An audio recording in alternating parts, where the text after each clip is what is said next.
dok sam ležao u krevetu, pokušavajući da zaspim. Čuo sam škriptanje podne daske i zvuk jakog vetra kako bruji kroz malu pukotinu u prozoru. Osetio sam neverovatnu jezu dok sam se osvestio. Pošto sada živim sam. Iz sekunde sam osetio velik strah. Zato što sam sad u potpunosti bio siguran da mi je neko ili nešto ušlo u kuću. Brzo sam se razbudio i rekao sebi kako moram da proverim šta se dešava. Srce mi je se zaustavilo kada sam video da je u podnožju mog kreveta stajala neka tamna figura, čije su oči sijale crveno u tami.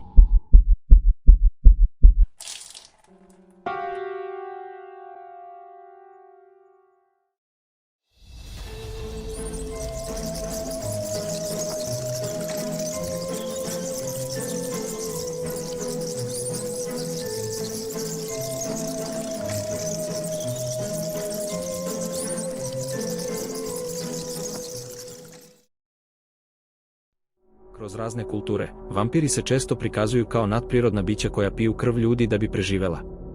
U nekim pričama, vampiri su besmrtni i imaju nadprirodne moći, kao što je sposobnost da se pretvore u slepog miša ili da kontrolišu umove drugih ljudi. Dok su u drugim pričama, vampiri prikazani više nalik ljudima i u istim mogu, ali ne moraju imati posebne moći. Biologija vampira, kako je prikazana kroz različite kulture, je znatno drugačija od ljudske. Oni se prikazuju kao besmrtni, sa sposobnošću da se brzo izaleče od svih fizičkih povreda i da prežive bez hrane i pića. Kao što znamo, vampiri su dugo bili popularna figura u evropskom folkloru, a priče o ovim krvosisnim stvorenjima datiraju još iz antičkih vremena. Mit o vampirima evoluirao je kroz vekove, a različite kulture i regioni dodavali su svoje interpretacije o tradicionalnoj priči o ovim krvopijama. Danas ćemo proći kroz samo neke od vrste vampira u vampirskoj mitologiji. I ne zaboravite da se supscribe-ujete kako ne biste propustili nastavke ovog novog serijala. Uživajte!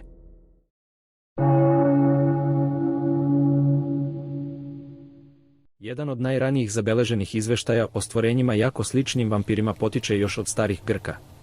Oni su verovali u koncept vrikolakasa, takođe nazvan vorvolakas ili vardoulakis. Ovo je štetno, nemrtvo stvorenje u grčkom folkloru i u kulturi Salenta. Deli sličnosti sa brojnim drugim legendarnim stvorenjima, ali se generalno poredi sa vampirima iz folklora susednih slovenskih zemalja. Iako su ova dva veoma slična, vrikolakasi jedu meso, posebno jetru, umesto da piju krv, što u kombinaciji sa drugim faktorima kao što je njegov izgled dovodi do toga da je više u skladu sa modernim konceptom zombija. Navodno njihove aktivnosti su skoro uvek bile štetnonosne. Oni bi napuštali svoje grobove i lutali bi naokolo i ponekad bili uzrok za izazivanje pandemija. Jedna stara grčka legenda u ruralnim oblastima glasi da ovo stvorenje ume da kuca na vrata kuća i proziva imena stanovnika. Ako mu se ne javite na vrata, stvorenje će otići bez nanošenja štete. A ako mu slučajno odgovorite, umrećete nekoliko dana kasnije ili ćete se pretvoriti u jedno od ovih stvorenja. Iz tog razloga, u pojedinim grčkim selima postoji sujeverje da se na vrata ne treba otvarati do drugog kucanja. Tako da ako se nekad nađete na grčkom selu i idete nekom u posetu, budite kulturni i pokucajte 2 puta. Legende takođe kažu da vrikolakas može da vam se ušunja u kuću i da vas gnječi i guši dok spavate. Poprilično jezivo, zar ne? Pošto vrikolakas postaje sve moćniji i opasniji preko vremena, legende kažu da treba uništiti njegovo telo dok spava. Prema nekim pričama, to se može učiniti samo u subotu, zato što je to jedini dan kada vrikolakas počiva u svom grobu. Naravno, postoji još različitih načina da uništite ovakvo stvorenje, a neki najčešći su egzorciranje, nabijanje na kolac, odrubljivanje glave, sečenje na komade. Kao prevencija je posebno dobro kremiranje sumnjivog leša, kako bi se oslobodio ovakvog stanja žive smrti. Takođe, kao prevencija se praktikovalo stavljanje novčića u usta pokojnika kako bi sprečili da postanu vrikolakas. Jer se smatralo da bi stvorenje navodno bilo previše zauzeto brojanjem novčića da bi ustalo iz mrtvih.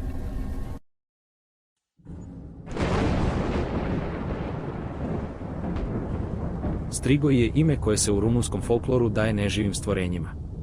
U rumunskom folkloru postoji nekoliko različitih vrsta strigoja.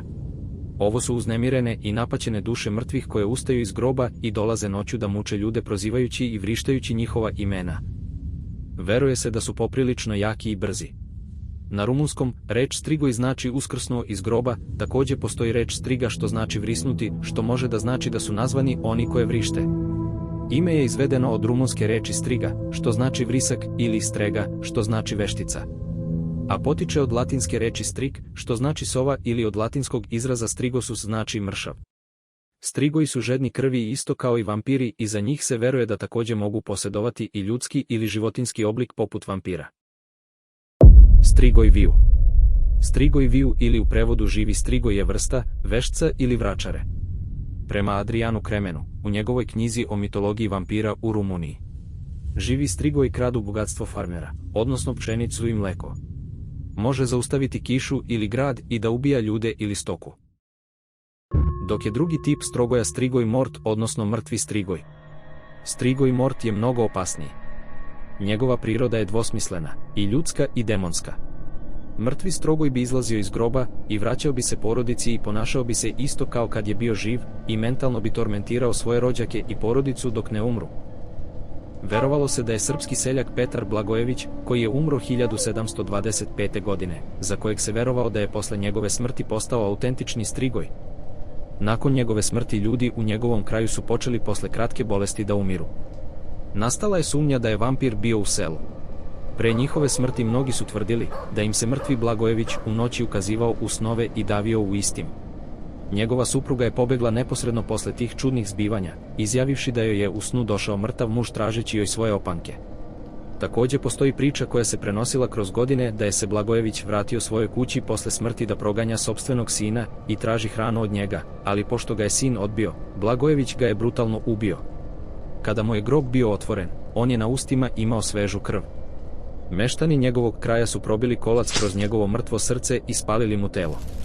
Odgovorni službenik austrijske uprave nerado je dopustio postupak. Ali je pristao zbog straha meštana da celo njihovo selo ne bude uništeno od vampira i kako bi smirio njihovo psihičko stanje. Moroi su još jedan tip vampira u rumunskom folkloru poznati kao smrtni vampiri. Oni se također ponekad u modernom mitu pominju kao živorođeni potomci, odnosno dete dva strigoja. Ili novorođenče koje je umrlo pre krštenja. Poreklo izraza moroj je nejasno, ali dosta izvora smatra da je verovatno nastala od staroslovenske reči mora što znači noćna mora. Također podsjeća na reč mort što znači mrtav. Moroj također mogu biti oblici demona koji posjeduju živo telo životinja i mogu biti pod kontrolom strigoja. Vampirski folklor seže dublje od obične legende, a prema istraživanjima o balkanskim vampirima, ukorenjen je u verovanjima i svakodnevnom životu ljudi. Mnogi antropolozi, autori i etnografi istraživali su temu vampira na Balkanu, prikupljajući neprocenjive priče od lokalnog stanovništva. Tako da ćemo u sljedećoj epizodi istražiti ovaj koncept i pokriti neke od vampirskih priča sa Balkana. Tako da ne zaboravite da se supscribe-ujete kako ne biste propustili sljedeću epizodu.